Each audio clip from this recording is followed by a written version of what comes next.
స్తోత్రములు తెలియజేస్తా ఉన్నారయ్యా. అయ్యా నా ప్రభు నీ కుమార్తె శాంతక్కని జ్ఞాపకం చేసుకున్నారు. అయ్యా నా ప్రభు పెద్ద కుమారుడు రవిని జ్ఞాపకం చేసుకున్నారు. అయ్యా చిన్న కుమారుడు నా ప్రభువా అయ్యా నా తండ్రి అయ్యా రాజేష్ని జ్ఞాపకం చేసుకున్నారు. కుటుంబస్తులందరినీ జ్ఞాపకం చేసుకున్నారు.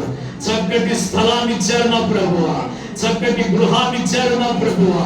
అయ్యా నా తండ్రి నా ప్రభువా ఈ కార్యము నా ప్రభువా నీ వలన జరిగిన కార్యము నా ప్రభువా అయ్యా నీవు కార్యం చేశావు నాయన.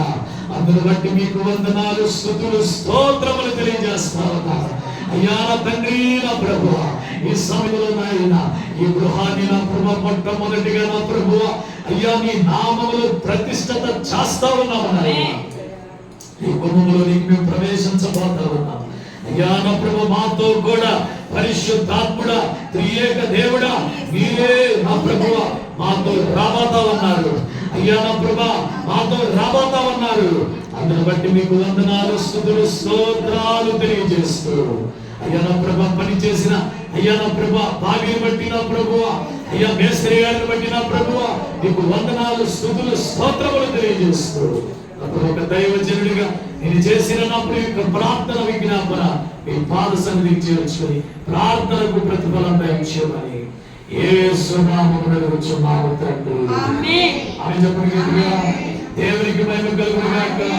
హల్లెలూయా హల్లెలూయా హల్లెలూయా. ఈ సమయంలో దేవుని వాక్యాన్ని చదువుకుందాం. దేవుని వాక్యాన్ని చదువుకుందాం. 127వ కీర్తన మన మధ్యలో ఉన్న పాస్టర్ గారు చదివిపిస్తారు. యెహోవా ఇల్లు కట్టించునేడలా దాని కట్టువారి ప్రయాసము వ్యర్థమే. యెహోవా పట్టణమును కాపాడని ఎడలా దాని కావలి కాయువారు వేడుకొనేడుట వ్యర్థమే. మీరు వేకువని లేచి చాలా రాత్రి అయిన తరువాత పండుకొనొచ్చు కష్టార్జితమైన ఆహారము తినచుండుట వ్యర్థమే. తమ ప్రియులు నిద్రించుచుండగా ఆయన వారికి ఇచ్చుచున్నాడు.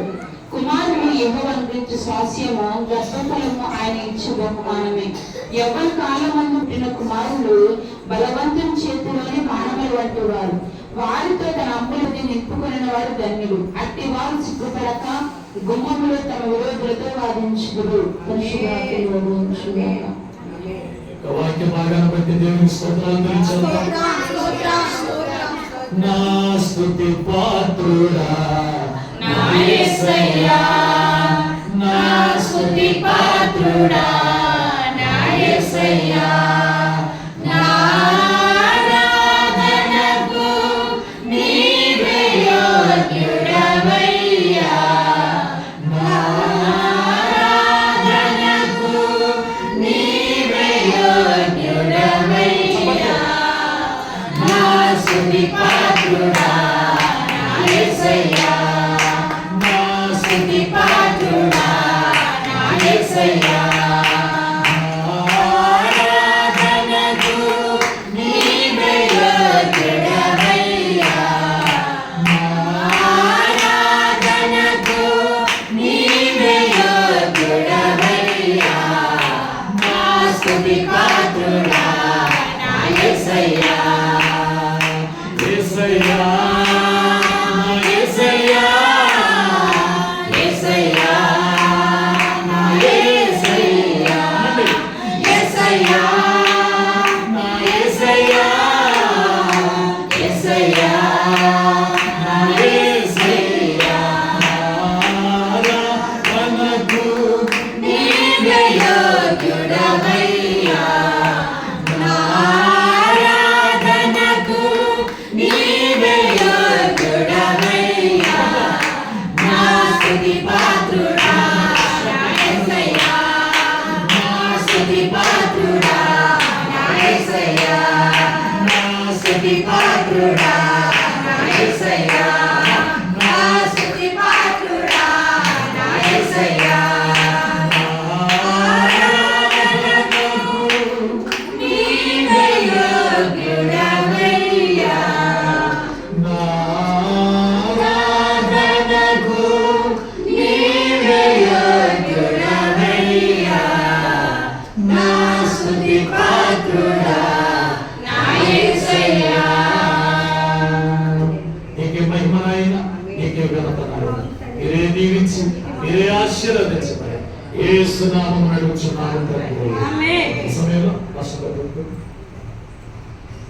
కుటుంబస్తుల ముందుకు రండి. ఓకే, తండ్రి రవి చెవియరా, రవి రాజేష్ చెవి. ఓకే, తాగి ముందుకు రండి.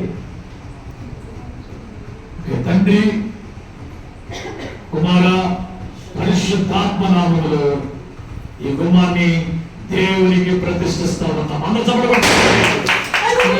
స్తుతి పాత్రుడా యేసయ్యా, నా స్తుతి పాత్రుడా యేసయ్యా, నా ఆరాధనకు నీవే యోగ్యుడవయ్యా.